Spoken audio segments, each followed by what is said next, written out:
Kyle Scott, welcome to Built to Sell Radio. Thanks for having me. Excited to be here. I want you to take me back to 2009. Roy Halladay gets traded and you get your keyboard out. What happened? Yeah. Wow. Okay. You do your homework. So, I'm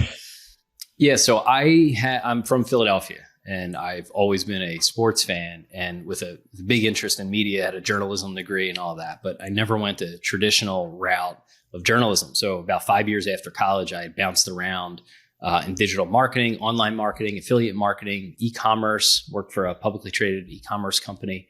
So I had this background in making money on the internet. I kind of understood that side and had some education in journalism. And I was like, man, in Philadelphia right now, the Phillies are so hot. Sports are always a big deal here, but in particular, that was a pretty big time. And I was like, I feel like if I can build an audience, I can monetize it now. I know enough different avenues to generate revenue on the internet. So I'm like, I'm going to double down on the content. It's something I love. And then hopefully within a year or two, I can figure out how to make money with it. And that was it. I always wanted to work for myself. And I was like 25, 26. And I was like, if I don't do it now, I'm never going to do it. So that was pretty much it. And you started a website to cover Philadelphia sports called Crossing Broad, where you covered the Phillies, the Flyers, Villanova, the rest of the kind of Philly sports scene. Yeah, you hit it. I probably left the meat out there. But yeah, I started this blog called Crossing Broad, and I called it Philly's most irreverent sports blog. And what I wanted to do was cover the local teams. There's no shortage of coverage of sports in any major city, but particularly Philadelphia, like 3 newspapers, two radio stations, and just countless blogs, now Twitter accounts, now podcasts. But I was like, I'm going to do this a little bit different. I always liked at work reading sites like TMZ or Deadspin, or even I was like early Barstool. And I was like, I could bring some edge to this, a little bit of gossip, to be honest, and like give sports fans locally something that they're not getting from the other 96 outlets covering the teams. And I'm going to I'm going to shatter some glass and ruffle some feathers. Some people aren't going to like that, but it will help me stand out. And that kind of quickly allowed me to get traction with this. It was just a blog pretty much. That's so cool. So I know that you started in 2009. I read somewhere that 2011, a couple of years later, your tax return was like 17 grand or something like that. So you got it off the ground. You're making some money. How are you monetizing it early? What was the kind of model then? Yeah, early on, it was pretty much all network ads. So, traditional Google ads, and you could do the math. If I get X number of page views, I can get X $1,000 per month or X $100 per month at that point. And, and then I found some ad networks that were specialized towards sports websites. So they paid a little bit better than Google did and things like that. But yeah, for a few years there, it wasn't a lot. And I had left a job that was paying me, I was like mid-20s, like 50, 60,000 a year. It was a decent job, and upward trajectory and all that stuff. And I had to convince my parents, who I'd moved home with at the time, let me do this. So whatever I put on that tax return, I probably told my dad it was like 2 or 3 times as much that year. But credit to them, because they kind of gave me the headroom. They didn't give me money, but they're like, listen, you could live here and try this for a year. And, you got a roof over your head, but you better figure it out quick. And you did. And I mean, early, you had a bunch of different revenue models. One that was kind of interesting was the surveys. Can you talk a little bit about the Google surveys and how that played out? Yeah. So sort of picking up there, after a few years of the ad network, the site, it kept growing, but I was like, man, to ever turn this into a 6-figure income or a business that I can sell, I'm going to need to 2, 3, 4x traffic and just keep feeding that traffic beast all day, every day, it was just me at the time, which is really difficult. So I was looking into other ways to monetize, and I tried some local direct ads, but working with local sports bars is impossible. I had tried some affiliate stuff with local T-shirt vendors, and that did okay at times. I was like, I really need something else that's consistent. And I just happened to read this article about these things called Google consumer surveys. And you might still see them today on YouTube videos, where you'll get a research question and you have to answer it before you could watch the video. Well, that was actually born out of this Google employees get an extra 20% of their time to tinker and create. And that's what that came out of. And someone's like, we're going to come up with something for small publishers to help monetize their audience without putting up a paywall. And an advertiser will pay us 10 cents and us, Google, will keep 5, and we'll pay 5 cents to whatever publisher can generate a click and an answer. And so I had these readers. It was like a very consistent readership. So I threw them on our homepage and I told the readers what they were. I was like, you want to support the site, do this. And it took my revenue, more than doubled it overnight and put me, decently into 6 figures. And I was like, okay, this is now workable. And then Google eventually told me that I was one of their highest click-through rates in the whole program. They were working with 200 local newspapers and publishers, but they were putting them on articles and people would see them and they didn't know what they were. And 15 or 20% of people would click through and the rest would just leave. But for my site, the rate was like 65% because it was the same people every day. They knew it was one guy and they wanted to support the site. And I don't know how many people were truthful in their answers, but they answered them and I got the 5 cents, along the way. And so you got the thing up to, low six figures. And then I understand Google made a decision that really cut that for you. What happened? Yeah. So to this day, I will never answer one of those. I'll skip those out of spite. So it was a very small team at Google working on this because, again, it was spun up in their labs. And I had a human contact at Google. The guy would call me. He was in San Fran. We would talk about the Warriors and the Sixers, which is very rare if anyone's ever dealt with Google. You usually don't get a person.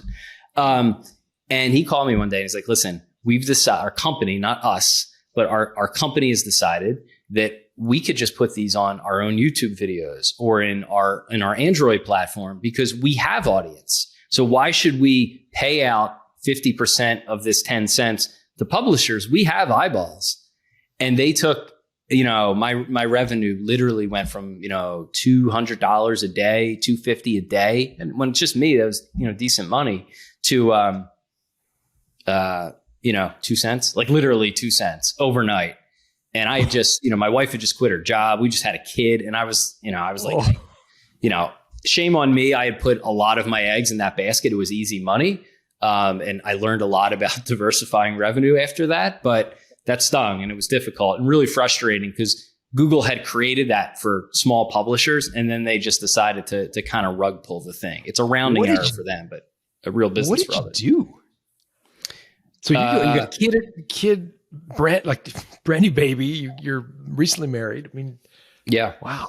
Yeah, we just bought a house too, and it was a little more than we could afford, and I was like, this is going well. And that it was tough. So there were some other solutions out there that I tried. This is maybe 2016, 2017. So not that long ago.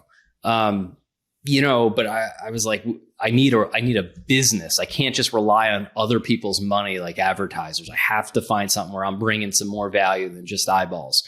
So I had seen the money that could be made in local unlicensed apparel, these kind of catchy slogans of sports T-shirts. And you could sell a lot of those. And as an affiliate, I was only making $2 a shirt, I referred. But I did the math. I was like, I could print these on my own. My wife, part of her leaving her job was like thinking about doing this, and she would help fulfill the orders. And, we could get shirts for $5, $6, $7 and sell them for $25, pretty good margins. And, during peak times when teams are good, our audience was big enough where we can move thousands of shirts and, you kind of do the math and you can get into 6 figures on the shirt side. So this was about a year, 9 months before the 2017 football season.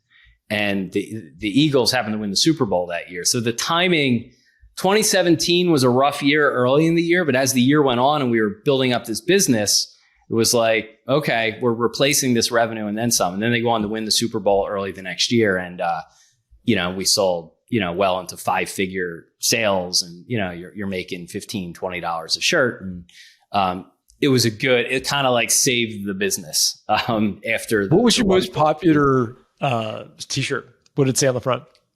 Philly Special. There were 2. Philly Special was one, and it was this play the Eagles ran in the Super Bowl. Again, on 4th down against the Patriots, quarterback Nick Foles caught the ball in the end zone, and we had a diagram of the play, and we sold a ton of those. And then a few days later, Jason Kelce, their center, at the parade, wore a mummer. It's kind of like this a cartoon figure in Philadelphia, and he gave this profanity-laced speech. And we put one of the clean quotes from the speech and a caricature of him on the shirt. And I always joke that Doug Peterson, the coach, and Jason Kelsey, the center, paid for my deck and my lawn at my old house. Did you ever run into legal trouble with the Phillies or the Eagles? Kind of, they've got to have like super strict lawyers about the use of the name, use of the images. And do you ever run into any of that stuff? Yeah, we got a few cease and desists, but they were usually from Major League Baseball was the toughest. Like anything with even the colors, because they knew they could just scare you, and they were right. The teams, no. I think the teams knew us locally and knew that ultimately we were like a positive force, and we weren't pulling any real money out of their pockets. Some brands, like we did a knockoff on a Hershey's logo with one of the Phillies players. So we heard from Hershey's, not the Phillies, Barstool actually took our design for Philly Special. So I had a legal thing with them, never really went anywhere. So it was more like fighting with other businesses on occasion than the leagues and certainly the teams. Take me through the 2017, I think it was in 2017, around this time, where Jeff and Mike invested. Maybe walk me through where you were in the business, what prompted bringing on some outside capital. Yeah. So, this is a blog again. I thought it was basically a no overhead business, but as time went on and then I got kind of lost all this Google income, I was like, I either got to figure out a way to replace that revenue within the next 5 to 6 months, or I have to go get, a big boy job. Right. And I thought, and I just kind of put something in passing on the website about looking for investment, almost offhand comment. And a couple of guys reached out to me who were fans of the site. One guy was a local cardiologist. Another guy owned a local business, and, they had some extra cash, and they're like, hey, we like the site. Let's talk. So we got beers a few times, and they put in a little bit of money, nothing outrageous, got a chunk of the business. And this was heading into that Super Bowl season. So before we had this like little mini windfall from the shirts, but it was enough for me to hire a second writer and a few freelancers to kind of ease the burden of me having to produce all the content. And so that really helped. And then it freed me up to work on some of those business things like the apparel and like, probably the affiliate stuff we'll talk about in a minute here, that really allowed me to kind of like think about like, how do I just keep this from a lifestyle business and actually grow it into something scalable? Yeah. How did you place a value on the business? Because you'd come off this great year with the Google survey, a couple $100,000, and then boom, they turn off the lights. So, depending on what Jeff and Mike looked at, they might see a business that had some value versus one that had kind of very little value. So how did you guys think about valuation for that investment? Yeah. I mean, I wish I'd been more sophisticated about it. It was kind of really my only option. And, I actually just talked to Mike a little while ago. They're, great guys, good friends, we talk every day. Turned out to be a really good investment for them, and me. I mean, it worked out in both ways. They got a pretty a solid, reasonable minority stake in the company, and at the time, had I known what the upside would have been with affiliate marketing, I probably would have driven a higher bargain. But they said, look, we're expecting to lose this money. We think this is a cool business. It's not so much we lose that we're going to lose our house or anything. We'll put some money in and support it. And I pitched it to them as, this is never going to be $1 million opportunity. This is going to have a dividend. Maybe I could pay you guys back 10, 15 grand a year, and your money makes a little cash for you. And then are you able to share sort of how much they kicked in and what kind of equity they got for it?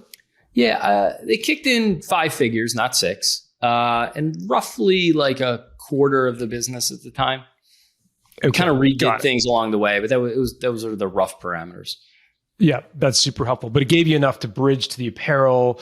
You had the success with the Eagles going to the Super Bowl, and that was enough to sort of start cash flowing again. Is that yeah. Once the apparel store picked up, by the end of the year, we started, breaking even enough to cover the guys that they had invested money to basically invested enough to cover a full-timer and a handful of freelancers for a year. And then by the end of that year, the T-shirt store was doing well enough to do that, make me some money again, make me some income. And then the Eagles win the Super Bowl, and that basically gives us 2 or 3 years of runway in 6 weeks. So it was a nice breather.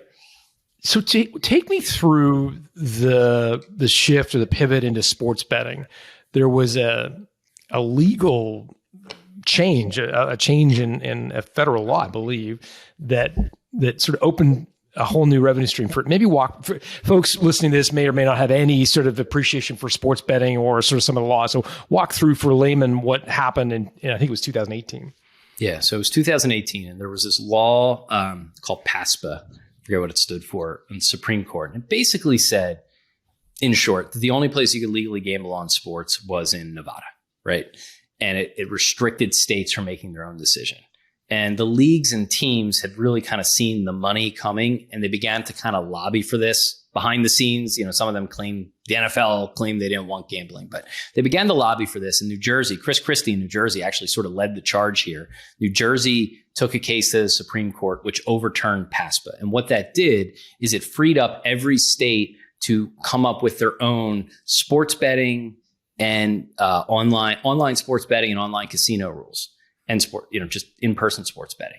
And so that opened this Pandora's box, which is still playing out today, where all of these states are realizing they can get some revenue because they're charging taxes on bets if they legalize betting. And I happen to be really lucky because New Jersey was the state leading the charge, and they were ready to go. Once this thing was overturned, it was like months. They had a framework. They had applications for companies like DraftKings and FanDuel, these big online apps. And then the second state to really go after it was Pennsylvania. So I'm sitting with a site in Philadelphia. And if you know anything about, a map, Philly sits on the river that separates Pennsylvania and New Jersey. 60% of our readers were in Pennsylvania, 40% were in New Jersey. And I was like, wow, this is great. I should be able to make some money with this, right? There will be some money coming into the space. And I was racking my brain for a few months, like, how do we go about it, right? And I happen to have this background in affiliate marketing, which for those who don't know is digital marketing when on a website, I refer a product and there's a link. And if you click the link and buy the product, I'll get a 10% commission, right? Well, one of the highest income areas in affiliate marketing is online gambling, insurance, things that have like big revenue potential. The average customer to a sports book is worth maybe $1,000 or $2,000 over time. So they're willing. I had a conversation with someone from DraftKings right after this, and they said, we might be willing to pay you like $300 per person that you refer to us. And I'm like, a couple of years ago, I was doing $2 on a T-shirt referral. And, I'm like, I got hundreds of thousands of readers. And I'm just like, if I do 2% of them in New Jersey, and I'm looking at my Google Analytics and times 300, and I'm like, nah, that can't be right. And I do it again. I'm like, okay, there's multiple there's multiple commas here. So at that point, I was like, I have to be an affiliate for these sports books, and I have to really go about it in a sophisticated way because I knew it would be a competitive space. There'd be lots of big publishers going after search terms in Google. So I knew I'd have to do more than just throw a link on the website. That would have worked a little bit, but I was like, if I do this right and I rank in Google for some terms, people looking to sign up for sports books, this could be a 7, even 8-figure business. And at that point, I was all in on the business side. That was it.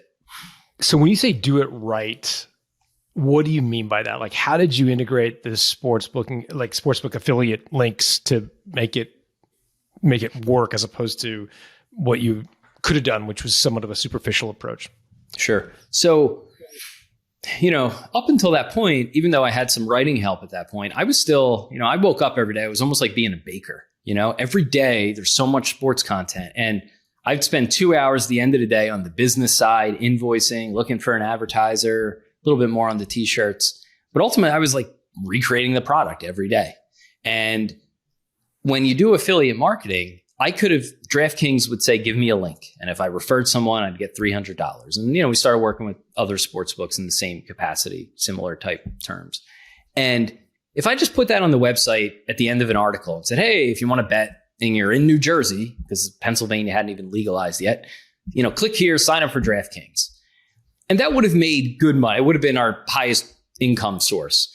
But so many people, because there was so much confusion, there's still confusion. People were going to Google and searching New Jersey online sports betting. How do I bet on sports in New Jersey? And there's tools out there, and you can see how many people are searching for these things.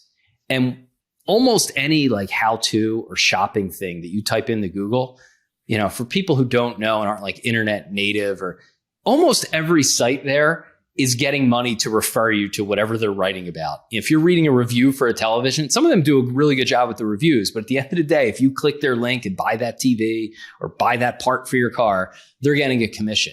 And with gambling, those commissions are very big. So I knew there'd be a lot of competition there, but I had this website which ranked really well in Google. And I was like, if I just go in all in the business side here and create this content in a way that not only shows it to our regular readers, but can rank first, second, or third in Google for some really valuable search terms, now we could double or triple the amount of people we can get to sign up through our site and provide some value to them. Because there was a lot of confusion as to, is this legal? You know, do I get taxed if I win? Like just a lot of questions people had. And if you answer those and rank in Google and you have an affiliate link in front of them, that's, you know, that's how you make some good money. How did you manage the content so that it didn't devolve into a sports betting, affiliate program? I mean, like, do you know what I'm saying? Like at some point, if, you know, I think there's this natural tension between writing for search optimization and writing for readability. And those two things aren't always the same. So how did you stick handle that natural tension? Yeah, you're right. It's totally different. And that is, you know, it's part of what I mean by going all in on the business side. I was almost allergic to SEO. I knew we did well on Google, but I didn't care about it. I wrote in such a way, I wanted everything to feel like I was writing an email to a friend. You know, our content was very audience-based, and almost never, I mean, literally almost never can I recall, maybe other than a handful of posts, ever writing something with a headline. I was always wanted the headline to be catchy and entertaining, do well on social, but I never really thought about structuring a post or a headline to rank in Google, because that type of content often is not that interesting and it feels vanilla. There is a way to make it interesting, and you know, it's come a long way, but at the time, I never thought about it. So you're right. It's like, how do you do this without watering down the site? And so what we did is, I didn't know much about SEO because of this. So I spent that whole summer watching videos on YouTube, learning everything I possibly could. And I was like, okay, I'm starting ahead here because I got a site that I know will do well. It's got a lot of backlinks. We've been around for 8 years. We're pretty relevant, particularly in this area. We're well known. So what we did is we created these like long form articles that were meant to rank in Google, but we didn't have to put them in the main feed of our site. We did on occasion, and like before the Super Bowl and March Madness, we were unabashed about pushing it to our readers. And my guess is if you looked at the site right now, you'll see some gambling articles, but didn't hurt the audience. Every time we did it, our audience has continued to grow, you know, up until I kind of left the business last year. So didn't hurt our audience, but we would create these long form news articles that our regular audience never even saw. It was just a link in the nav bar. And sure enough, we were number 1 or number 2 for New Jersey online sports betting. So our audience had no idea almost. We even started doing it for online casino articles. At one point, we were the number 1 result for Michigan online casinos. And if you were a reader of our site, you know, you would have maybe seen the link in the drop down, but it didn't bother you. It wasn't in your face. So we were able to square it. And then we pushed offers to our readers when we thought it made sense, before big sporting events and things like that. Got it. That's super helpful. So walk me through where the business is with this inflection of new money. Like, where are you top line, bottom line in this kind of first year with the sports betting as a revenue source? Yeah. So it launched in New Jersey, launched in August of 2018. And I'm like, if I do this right, this has got to be at least a 7-figure a year business. Just, again, I'm back of the napkin, just in New Jersey. And then I'm like, Pennsylvania, our audience is 40% larger. Let's see what happens there. And the first week of the football season, and you kind of have an idea of our revenue now. I mean, we do like $250 a year top line, kind of set aside the Super Bowl. But that would have been a decent year for us. And the first week of the NFL season, with one sports book in like 3 days, we did $30,000. And I'm just like, I wrote one article and made $30,000. And, you know, 2 years ago, I was maybe on pace to do 70 after we lost the surveys in a whole year. And I was like, this is going to work, you know, one sports book. And I'm looking at it, I'm like, it's got to be a glitch. Can't be right. It was a 400-word article, but it ranked in Google on NFL the first week of NFL Sunday for a certain sports book, and it was right at the top. And I was like, wow. So we began to get to, I'd say like by the end of that football season, consistently, we were maybe like, high 5-figure months during football season, end of 2018, maybe mid 5 figures. Then when Pennsylvania launched, we had a month or two where we hit 6 figures in a month. Got it. So you're around, call it annualized, around $1 million. Would that be fair to say? Yeah. Yeah. I mean, it was kind of a straight line up from that point. So it was kind of like pick your date on the calendar. But yeah, I mean, we were very quickly getting to a point where it was like, okay, well, we do this right, we could do, $1 million over the course of the next 12 months. And every month we would kind of reset that bar and like, this is a good hockey stick here. But it was about a year of New Jersey, and then Pennsylvania launched about a year later. And that summer was actually really slow. Because we were waiting for Pennsylvania to launch. There's not much betting on baseball. Everyone kind of signs up for a sports book around football and a little bit basketball. So I was getting a little concerned that like, I hope this repeats itself the second football season with a new state. And then sure enough, like the end of the 2019 summer heading into that football season, Pennsylvania launches. And then, we kind of pinned it to boom, like 6-figure months, like right out of the gate. And how does the cash move? So you send a reader to DraftKings or Barstool Sports or whoever. When do you get your $300? So typically most affiliate marketing, if you buy a product, is when you buy it. With a service, it's a little murkier because you sign up, you deposit, you place a bet. So most of the sports books will kind of pay once somebody makes a deposit to their account and then places $10 of bets, 25. It varies, but they have to take an action. You can't just send them an email address or a click. They have to be a real customer and they have to open up their wallet. But it wasn't much. It was like $20, and to trigger a payout. Yeah, great. So you send them to Barstool. They go through and register, hook up their bank account. Maybe they kind of drag their feet, then they make a bet. And then they're like, okay, you sent us a paying customer. We owe you $300. Like how long after that would it take you to get the $300 wired to your account?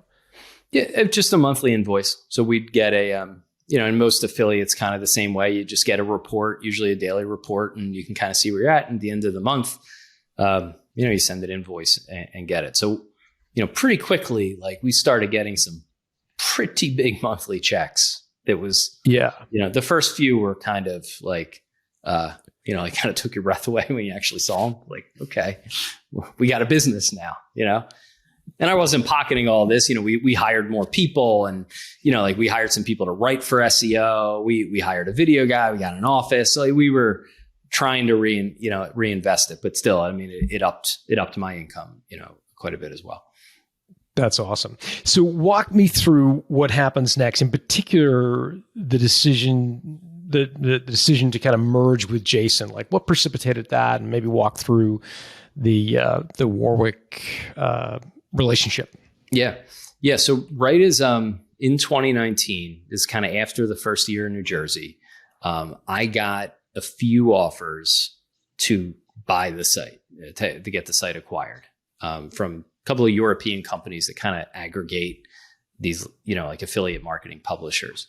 And I was kind of like, what? Like literally a year ago, I was scrounging together and I'm getting I got a Swedish guy like flying into New York to meet with me about buying my site. What's it was a lot to take in. What was he offering? Did you get that far with any of them? I did. Yeah. I had 2 to consider.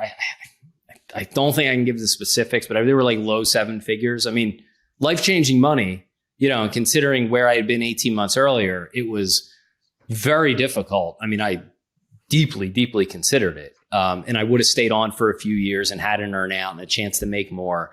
But at the time, Pennsylvania had still not launched, right? This is kind of late 2018, early 2019. So kind of in the middle of the time frame I just discussed.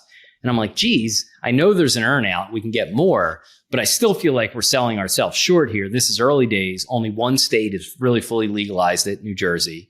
I know our biggest audience hasn't even turned online yet, and we can rank and search in other states. So, it was tough. I ultimately turned down both of the offers, and they were both, low seven figures. And again, I'm thinking, I'm like, geez, 2 years ago, I'm looking at my wife and kid, like, how do I got to go, no disrespect to like an Uber driver. I was like, I might go do an Uber tonight, just make ends meet. And 2 years later, I'm turning down this money. So that was tough. That was a tough call. But one of the people at DraftKings connected me and Jason. And Jason's background, he was an affiliate for DraftKings when daily fantasy sports were really popular. And if you're into sports and you remember maybe 6, 7, 8 years ago, around 2015, every other commercial you would see during a football game was for the $1 million jackpot for DraftKings and FanDuel. And they were running ads, and people would go search for DraftKings promo code and some other terms. And Jason's websites just were always number one. And he did really well for himself in that wave. And we happened to live about 20 minutes apart. So this guy at DraftKings says, before you sell, like, you might want to talk to this guy because he really knows the business. He's unbelievable at SEO, but he doesn't have a big site like you have. And if you guys took your big site and his know-how in SEO, and he's got some smaller sites that do really well in Google too, like those more vanilla sites, but like he was really good about it. All the stuff I didn't even think about years before. So we went out and got drinks and found out we had the same birthday, different years, but same day, had too many bourbons together. And we're like, screw it. Let's work together. Let's just get an office, 10 minutes from each of our houses. I'll turn down the millions of dollars and we'll take a swing at more. And to be fair, it wasn't that quick. Like I took about a month or two to kind of weigh these options, and he very patiently kind of allowed me to work through that. But I kind of knew like there's more upside here, and we got along great. It was like, if nothing else, this will be fun. So how did you guys figure out the relative valuations of both of your companies? Because this was a merger, no cash exchanges hands, as I understood it. You simply merged, and the entity, you each took shares in the entity. Yeah, and the thing about a great partnership is, I don't think we ever actually papered it initially. God, you're kidding me. It was mostly on a handshake. We had it drawn up. And a lot of bourbon. Let's be clear. What's that? And a lot of bourbon. A lot of bourbon. I had too much that night. I remember, like, I was like, shit, I think I blew, sorry, I don't know if I can curse, but I think I blew it with him because I was like slurring, and usually not like me, but they poured me like a cup of bourbon and we hit it off. Anyway, no, we had it papered. We had the agreement, but we were in the office every day, and it was sitting there. I don't think we both ever signed it. But the agreement, it wasn't equity in each other's business initially. What we did was, I had the bigger site, so I had slightly better terms in the beginning. And what we did is we interlinked the sites. So one thing you could do for SEO is link to other sites, and that can help raise, that site you link to and search results. So we kind of had this strategy of linking them together, kind of systematically attacking different search terms depending on which site. He had some sites that were geared at specific states and things like that. So he would get a percentage of my revenue and I would get a percentage of his. And so like each month, neither of us owned equity in the other person's business, but we were incentivized equally. And each month we trued up. And honestly, I think we only trued up once or twice. And then we knew we were onto something bigger. And then that's when we were like, we should create a company that we jointly own. We'll keep our assets on our own company, but we should think about what we could do together now to take this from something that makes money in 2 states to something that makes money all over the US and even Canada maybe. And that's, we kind of formed a third business, CBWG, and that we each owned half of. So that was pretty easy. Okay, so CBWG was a holdco. You had these separate operating sites, Crossing Broad being the kind of brand name for your site. Mm-hmm. They continue to operate. They continue to generate revenue, which you kept. You didn't fold those operating businesses into CBWG. Correct. We each kind of kept our own revenue, and I think we were kind of competing with each other, but it was very like we knew we were both beneficial to each other. We were sharing an office, so we rooted for each other. We were both competitive. I'd be like, how much did you make this month? Right. And we were both doing well. And Crossing Broad was maybe a little ahead because we started as a bigger site. So for a few months, like I was winning, and then like out of nowhere, like he had a couple of monster months, and I'm like, how did you do this? And so I was like, we need a holding company because the two of us together will do well. So yeah, we technically had 3 businesses heading into 2020. Okay, I want to get into how those came together and the ultimate acquisition, but I'd be curious to know how your wife reacted when you told her you were going to turn down the low 7-figure offer and instead get into business over a drink with Jason. Like that strikes me as a difficult conversation. Yeah, it really wasn't. I mean, she encouraged it. She said, listen, I know it. She's great. Like I met her right around when I started the site, and she's the one who said, go for it. It's a good idea. So she had kind of been through all the ups and downs, but I'm just showing her like the back of the napkin. And I'm like, listen, even if we're not good at this, like we'll be better off than we were before.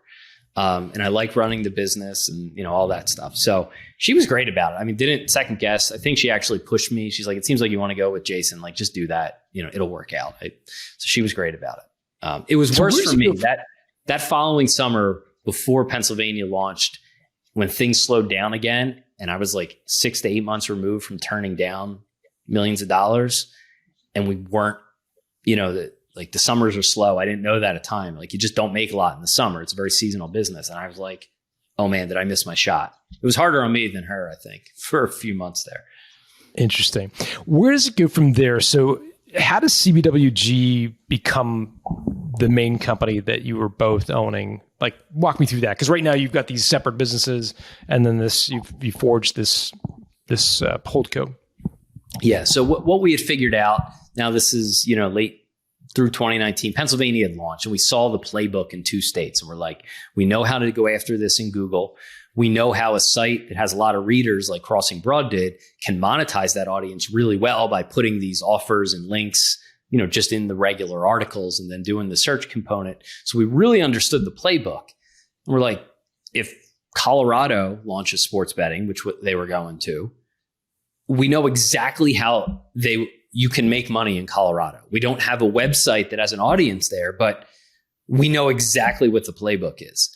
And so what we were doing towards the end of 2019 into 2020 is other states, Colorado, Michigan, Indiana, were talking about legalizing sports betting, is we were trying to raise money to go buy blogs in those states or cities, Denver, Chicago, Illinois was thinking about doing it, that were maybe undervalued like mine was. You could have bought my site. If you would have given me $400,000 in 2017, I probably would have had to take it. So we were looking at sites that were maybe we could buy for low 6 figures, knowing that we could turn them into 7-figure websites. And it turned out there was a lot of guys like me out there who had these good audiences. They had built a sports blog. They were 1 or 2 man shows, nice little lifestyle businesses. And we were trying to raise money from private equity, local investors. We had a pitch deck, and we were in New York, like trying to get money and buy these sites in this holding company. And we knew if we got them, we'd be able to, 4x the valuation, like immediately when their states legalized sports betting. So what happened? COVID. So it was like January 2020. And I remember we were in New York for a couple meetings, and that was right when like you knew it was a thing. And we're just like, maybe we should bring hand sanitizer when we go. Like, because, Jason was like, I'm telling you, this thing's here. It's out of China. It's here. He was right. I'm sure in hindsight, he was right. But right when we really hit our stride then, the Super Bowl, the football season just concluded. We made a ton of money on the Super Bowl. We had some good leads to raise money. We had these target sites that were interested in getting acquired. And then COVID hits. And, if you remember, everything picked back up quickly because all the money printing and all that. But for about a month or two there, it was scary. Like all money dried up. The stock market was down 30%. And we're like, well, there goes 2, jamokes like us getting $20 million to go buy a bunch of sports blogs. No one's going to give us that anymore. And it was kind of a fortuitous bounce because we're like, well, we got these sites who are interested. We've kind of sold them on the opportunity. We don't have the money. Maybe we just offer to partner with them and we'll create this content for them. We have the relationship with the sports books. They're now paying us like top shelf rates to refer customers. We know exactly what kind of content would work on their site. So let's just partner with them. We'll write the content. We'll make them money and we'll basically split 50-50. And even 50-50 of 10 different sites is a really good business. So that's what we did. Even though sports shut down, we knew they would come back in a few months. And we spent that downtime, struck a partnership with a site in Denver, in Chicago, and then a big kind of network, a couple of big college football websites in the South. So we left COVID with these 3 really good partnerships we had. And how did you other markets? And so what was the trigger that made you want to sell this company? Because it sounds like things were booming. Yeah. So as sports picked back up 2020, we started to get some offers again. Cause now we're like, there's 3 or 4 public companies that kind of aggregate a lot of the sites in the space. And we were easily the largest independent one, but we were outranking in Google in some cases, these other companies that had been acquired, some other websites had been acquired that were more SEO focused. We were outranking those, so like people could see what we were doing. And so they started we got our tires kicked a few more times. And, eventually it's like, this is a great business, but we don't ultimately own these sites. And if someone's going to value us on the revenue from sites we have 2-3 year partnership agreements with, because they'd be buying those agreements as well, you start to talk about the numbers and you start seeing 8-figure offers. And it's like, okay, at what point is this nuts? Like if you would have told me 3 years ago, I'm looking at 7 and 8 figures. I can't in good conscience even think about turning that down. What's your revenue at this point? So we wound up selling at the end of 2020. At the time of the sale, we were on like a $5 million per year run rate in revenue. But if you had just taken the prior 3 months of football season, it may have been more like 7 or 8. I mean, it was 0 in May of 2020 because there was no sports, but you got to kind of throw that out. But what would you expect to profit on, like operating profit on the 5? Probably about 2 or 3 million. Okay, got it. So that's the entire business. So that's Jason's business, your business combined, top line 5, but it'd been higher if you take into consideration, if you had the run rate through football season through the rest of the year. Okay. So should you shop the business? Did you kind of hire an M&A banker and shop it around? Did people come to you? Like, what was the selling process like? No, I mean, people came to us, and one of the companies, the company we eventually sold to, 𝙁𝙊𝙐𝙇𝙊𝙐, and I'm sure we'll get that in a minute, was one of the companies who had kicked my tires a few years earlier. So that we knew them, kind of a different group at that time, but they reached back out and we're like, okay, you held up your end of the bargain. It kept growing. Let's talk again. Yeah, I mean, they came to us. And in hindsight, should we have maybe thought about hiring a banker? Yeah, probably, because a year later, sites got even more money, and we probably did leave some money on the table. But it just eventually got to the point where it was a lot of money, and the earnout made sense to us. We knew the business would keep growing. I mean, just even if we did nothing different, there was going to be a larger TAM, as states legalized. And if we just kept our course and even fell behind trend, just expanding the market by 40%, we would make more money. So we had to have an earnout that at least made sense, that allowed us to capture future value. But eventually we kind of got those terms, and it made us agree to an offer. Yeah. Walk me through the offer, because I think Excel made it public. So what did they offer you guys? Yeah. So they offered us, we wound up getting like 12.5 up front. There were some contingencies on some of that. And then we got an earnout was 9.5. And then we got some stock that took like 2 years to vest in the company. That was at the time valued at like, would have been valued at around 3.5 million, I think. That's a lot of change for a guy who's living in his basement 3 or 4 years earlier. Yeah. It was, and I mean, ultimately it's like, I knew if we kept going another year, the multiples were pretty clear. There were other acquisitions in the space. They were about, at the time they were like 5 to 6 times profit, maybe 12 times revenue. That's kind of where it was going. So that's about where 5 times revenue, I guess. Right. So there was established comps. Had we held on another year into the bubble of 2021, some of our competitors who were at like a $7 million run rate got 39 million for a single website a year later. So like knowing that in hindsight, yeah. But honestly, had you entered 2022, then those multiples kind of disappeared last year. So, we didn't time it perfectly, but again, you see that number and you know that it's attainable with an earnout. It's like, you're right. You're in the basement a few years earlier. Let's not play with fire here. Let's make this work. How was the earnout structured? What was it tied to? Revenue targets.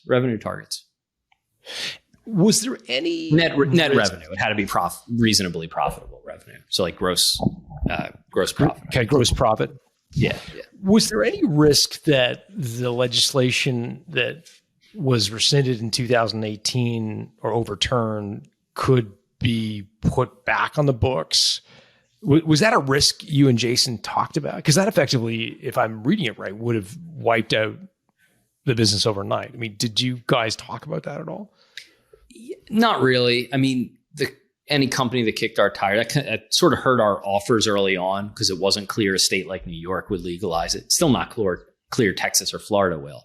And that kind of hurt those early offers I had. Not really. If anyone's been paying attention, there's so much momentum behind this. The sports leagues are behind it. The big cable networks make money. There's a huge lobbying contingent in the gambling industry, and states make money. Ultimately, states make money. So there's some more conservative states that are slower on the uptick and might not do it. But it was so clear that this wave was coming, and there was no real obvious federal regulation that was going to stop it. Everyone was kind of applauding the fact that this law was overturned. It made a lot of sense. So it wasn't a material concern for us at the time, and it's still not now. I think over time, you'll see some advertising regulations. You're starting to see talk about that, like, how you can promote a sports book, but there's still no real risk of them, if it being made illegal. I don't think that's a material risk. What was life like during the earnout for you? It was good. It was good and bad.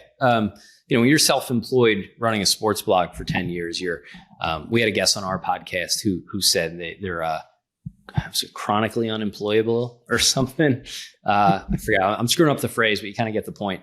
You're used to being on your own. It's tough going to work for a company. The company was based out of Israel and the UK. So there was a little bit of a culture gap there, and like the way we did business in this crazy high growth market. And the way, the company, it's a publicly traded company, the way their structure is set up. So, some of that fault is on us. Ultimately, it went well. Like the business did really well. We were their platform acquisition in the US, and our, run rates public was around 5 million when they acquired us. And at their last earnings report, which came out about a month ago, the US side of the business, I think I'm getting this right, which is the business that we created and the kind of the platform that fell below that, did 44 million in revenue last year. Wow. So now that wasn't all our business, but it was basically the roadmap we had for agency partnerships. And then they had a couple of really good guys on the team there who helped us get more partners and bigger partners and some major newspapers that we worked with. They acquired one of our partners, like called Saturday Down South. So, certainly the company's infrastructure and funds helped us grow that. But at the end of the day, the business went from 0 in the US they had when they acquired us to, I think, 44 million last year, roughly, in the US sports business. I'd imagine they're pretty happy with the acquisition. Yeah, I mean, it worked, it worked out well. They do. Well, it wasn't all profit, obviously. And when you have partnerships, half of that goes out to partners. I don't know what percentage is partnership revenue, but it worked out well. It worked out. Hey, are you up for a quick lightning round and answer a quick phrase or sentence we'll do and we'll wrap? Sound good? Sure. Yeah. Awesome. What's the most questionable tactic or trick an acquirer tried to play on you in the process of trying to get your business or sell or buy your business? I don't want to say a trick, but I think one of the things where like we would get lost in the weeds on things that ultimately, we'd start negotiating over something that we didn't even care about, and we'd win that and be like, shoot, like we should have thought about something else, like how it's taxed for them. Like, I don't care. As long as we get the capital gains, you guys do. But we'd start fighting about stuff like that. Biggest mistake you made during the process of selling your company? I wish we would have been more aggressive. We had to kind of renegotiate the deals we went on because our business kept growing. And I think in the beginning, if we had just been a little bit more aggressive, it could have saved both sides like time and heartache. We would have got to the same spot, but it was, there was a lot of thrusting for a few months as we're working through details and we're pushing for a higher valuation and so on. What was the lowest point emotionally you reached during the process of selling your company? Me and Jason would have these long, late night phone calls, just hand wringing each other, not arguing, just like, are we doing the right thing? This term, that term. The earnout is what really made it difficult. If you're selling your business, you really need to think about the earnout, both from a sales standpoint and then after the fact. Even in the sale, the negotiation would have been so much easier if it wasn't for the earnout, but we knew half the money was on the table, and you have to think of every eventuality to protect against, to make sure you have the right to try and earn that money. And that was miserable for both sides, but it was a kind of a necessary thing because they weren't going to give us all the money up front and understand. What was the deal point attached to the earnout that was most difficult to negotiate for, that you were most passionate about getting? We just wanted to be there. We wanted to have the right to be there for the full 3 years and effectively operate the business as any owner would. We wanted material say in X, Y, and Z. And, that's tough for a public company. I get their view, but for us, it was like, what if you just fire us on day one and you guys can't do this as well as we can? So that was tough. But we got through it. What was the highest point emotionally you reached during the process of selling your company? Day the money hit the account. Where were you? Were you refreshing on a mobile? Were you in your banker's office? Describe the moment. No, this is like December 2020. So this is like kind of peak COVID still. So I'm at home. It was the sale closed late on a Thursday night. It was announced London company early AM Friday morning. So I wake up, I see like their stock price reacts. We get up. The money still hadn't hit the account. We're going to do a Teams call with like the company. So I'm waiting to get on the Teams call, and finally, I see the money hits the account around 8 or 8:30, and you're just like, okay, it's real. We're good here. And working out the part with my partners, Jeff and Mike, that wasn't fun. Like I had to buy them out before the sale and use funds from the sale. So it was just uncomfortable because they became good friends and we had to negotiate on what the buyout terms were. And, it was glad to be over, put it that way. Yeah. As you prepared for an exit, were there any resources you could point our listeners to that were helpful for you, books or courses or anything at all that you could sort of help other people get educated about selling a company? Man, I read one thing. The first thing, I read a lot of articles about people who sold their business and didn't know what to do afterwards. And that actually stopped me from selling the first time because, it wasn't so much money where I wouldn't have to work, and it's still not. I mean, I got to do something else. But and I remember thinking like, geez, do I really just want to not have this like daily mission every day? So I would think about that. The other thing is just understand every other business that's sold in your space and you'll find the commonalities and the comps. And like, it can be easier if you just have that database of comps and like businesses, and, you can make your argument that much easier and know that like you're getting a fair price or not. What did you buy yourself as a trophy to commemorate the win? I'm not like a big material guy. Like my wife and I bought a vacation home in the Jersey Shore. I mean, that was always something we wanted to do. So that was, I guess, the trophy, but nothing flashy, an okay car. Vacation home's good. Didn't go buy a Lambo or anything. But you have started another company. It's called Smoking Robot. And it's an AI website covering the world, the emerging, exploding world of AI. Just describe it for us. Yeah. So, look, obviously AI is all the rage the last few months. And I think, I personally have a pretty good knack for creating compelling content. Like that's what I really like doing for so long, is the passion side of the business. But then I'm thinking, man, there's going to be hundreds, if not thousands of software tools and applications and programs that are going to come out that are going to be the size of the next Airbnb, the size of the next Uber. They're going to make people's lives easier. Maybe it's accounting software, it's writing software, voice to text to voice software, whatever it is. And all those are going to have monthly subscriptions, and they're all going to have affiliate programs. And in my head, I'm like, this is kind of the same playbook. If I can create an audience with content, there's a literally global market for software that you could become an affiliate for. And even if I'm a player in that game, it should do all right. You don't even have to be the player. The market will be so big. So very early days, but right now we're just a newsletter and kind of building the brand. I will put the Smoking Robot links in the show notes at builttosell.com so you can grab that. Kyle, thanks for doing this. Yeah, thanks for having me. Appreciate it.